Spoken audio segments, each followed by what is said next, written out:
Hey, welcome back to the Hardcore Fab Shop. I'm Anthony Bronner, and on today's video, we're going to be back to work on this old girl, Hookers and Blow. This is going to be number 4 of our build series on the truck.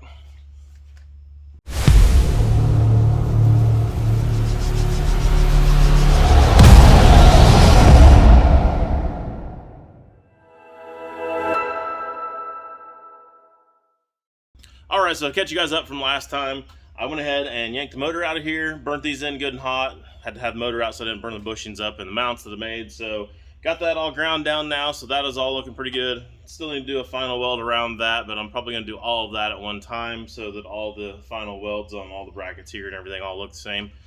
I have a tendency to make them look different if I don't do that. So moving on, now we got to get the cab on here. So I've had the motor out now, I've had the cab back on, and I've had the cab back off. So the way that I've determined where the cab is going to be and how to get started building all these mounts and everything is by squaring the cab all up to the frame. And then once the cab was all squared up, I actually just drew on the table the footprint of where the cab was. Then I started figuring out how I was going to actually start making my mounts. And for that, I'm just going to start using the square tubing here right off the bat. I'm going to put a piece like this here on this side, another one on the other side, and then just run some runners in here to connect it to the chassis, so that's going to be pretty solid. And then I'm going to plate the entire top of it and put some holes right through the top of the plate to be able to mount the cab. Then, one more step, I'm actually going to plate the bottom of it, and the bottom plate is actually going to come over here and hang past this piece of square tubing here and actually cover the bottom of the rocker, and that's going to give us a little bit of a skid plate or rocker guard or whatever you want to call it, if you will, right there alongside the rocker, because these rockers are not very stout. They actually are just kind of screwed on there with a few screws. So I want to do whatever I can to try to protect those, because if we lay this thing down on a rock or something like that, they're definitely going to get bent up. There's no question about it. And if it gets bent up, it's going to push it right up into the door. So just kind of a whole bad chain of events are going to happen there. So I'm going to try to avoid all of that by putting that plate in down here on the bottom underneath this plate. And hopefully that'll take care of the issues, or at least minimize a lot of it if I can. So that's the plan.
I wanted to break into this video for a quick minute to tell you guys thank you. I'm Julie Bronner, I'm Anthony's wife, and Anthony and I really appreciate you guys subscribing and watching every week. And as our way of telling you thank you, we're giving away a t-shirt like this OG Hookers and Blow shirt. If you want to win your own, here's how it's going to go down. When we hit 7,000 subscribers, we're going to choose a winner at random from the comment section of the latest video, and that person's going to win a t-shirt. We're going to do it again at 8,000 and at 9,000. When we hit 10,000 subscribers, we're going to give away another t-shirt at random from the latest video's comment section, and that person's also going to win a fun prize. Don't know what it is yet. Hopefully you guys will like it. We'll come up with something cool. Anyway, so please subscribe if you haven't done so. Comment to the videos. Keep doing those thumbs up. Share the video. Tell your friends about it. We want to build this thing up so that we can give away some more t-shirts. Now, back to the video.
So here's an update on our interior pieces out of the other cab that we just got. This piece is actually pretty decent. There's not much rust in it at all. This is all just dirt. That'll all blast right off and clean up good, so we don't have to use that one anymore. It did have a lot of rust in it right along that edge. I was gonna have to rebuild that. There's a big dent there. There's a dent down there. So that's gonna be a nice piece there. That's gonna help us out a bunch so we don't have as much work there to do. The dash is probably not quite as good as the one that I had before. The one that I had before, somebody actually had repainted it, I guess, at one time or another, and it's actually got big giant runs in it. Mine's a little more complete, and I think it's probably just a little better shape. Now, this top piece over here around where the windshield wipers go, this is a definite have-to-have deal here because the rust was all the way through right there. I'm pretty sure if I blasted that, there wouldn't be hardly anything left at all. This one doesn't have any rust in it at all anywhere. A lot of surface rust, of course, but it's got this goofy little light here in the middle, which is kind of neat because it's vintage, but it doesn't really match the truck, so it's got to go. Well, I think now's about as good a time as any to go ahead and take care of some of the ugly up here on the firewall. I know the cab's going to be on and off about half a dozen more times, so I could do it about any time, but I just got a new cool little tool that I want to try, see if it'll help me out with the project. And if you guys are interested, I'm going to post a video link to it up above here, so let's get started and see if it works.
You know what? Connor will be here in a few minutes, and this is a perfect learning opportunity for him, and he deserves it after doing all that blasting, so I'm going to save the rest for him. Alright, Connor, so here is the process to be able to fill all these holes in. We take our cool little tool here, and it just put it on the back side of any of these holes, and that backs it so that you can weld it and not have the welds falling through. So that's pretty self-explanatory. But the part you need to know about is we got to grind all this paint off first before you actually start welding, otherwise it's going to mess your welds up. And then on any of these spots like this one here that's actually not smooth to begin with, it's got a little divot to it, probably need to go ahead and put something on the back side of that, like a little bit of a dolly or something, and then a hammer on this side so we can hammer this all flat and get it flat to begin with, because it'll be way easier to make everything all smooth and nice and clean if you start out with that flat to begin with. Sound good? All right. All right. Check it out. Connor did a pretty good job on fixing all these holes. Now we've got a few holes left in here, and they're for things like right here. This was for a strut that would go forward to the core support. Probably gonna leave that for now. Might end up using that again later. And these holes here were for the add-on heater that was in there under the dash. So I might end up using that again. I don't know if that's gonna be savable or not. So if it is, we've got the holes there. If not, I'll fill those later and go back and do something about that then.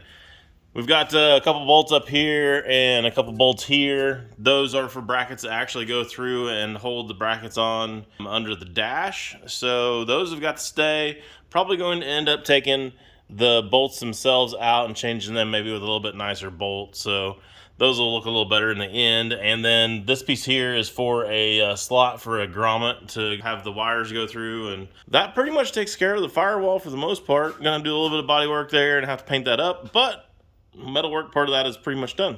Now for the mounts, I thought I was going to be done at least with these front two pieces here, but they don't actually touch the mount on the inside. The outside of them does. I can't get you a very good angle of that. But long story short, the inside is spaced off the plate that I made, and kind of see it there. And I'm going to have to go ahead and put some spacers in here underneath it. That kind of sucks. I was hoping those two would be flat. I knew obviously that this one was going to need a spacer, and I was not sure on the one in the back. Yeah, it's going to need a spacer too. So, oh well. Is what it is. Moving on.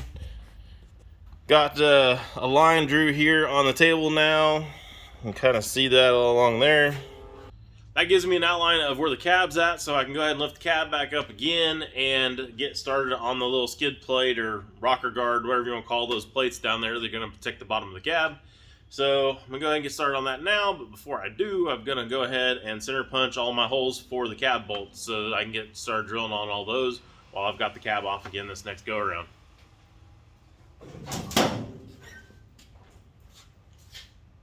And just like that, through the magic of YouTube, our plate magically appears. Actually lines up pretty good there with our line. I think that's actually going to work out pretty good. I still have to weld that all on there, of course, and then I've got to drill all the holes for the cab mount bolts, but you guys don't want to see me just drilling holes and doing some more welding. So I'm going to start to wrap this one up, but before I go, I do have one more deserving YouTube channel that needs a shout out. This one was actually recommended by one of you guys. It's called Pudding's Fab Shop. Kind of like pudding like you eat, but pudding. And he's got some pretty cool internationals over there. I'm actually kind of jealous a little bit because internationals are pretty sweet, so wouldn't mind having those myself. Those are pretty cool trucks. Anyhow, that's about all I got for you on this one, and for everybody that stuck around long enough to watch this part, check that out. Sneak peek of some of the wheels that are going to go on the back of Hookers and Blow. So, see you guys on the next video.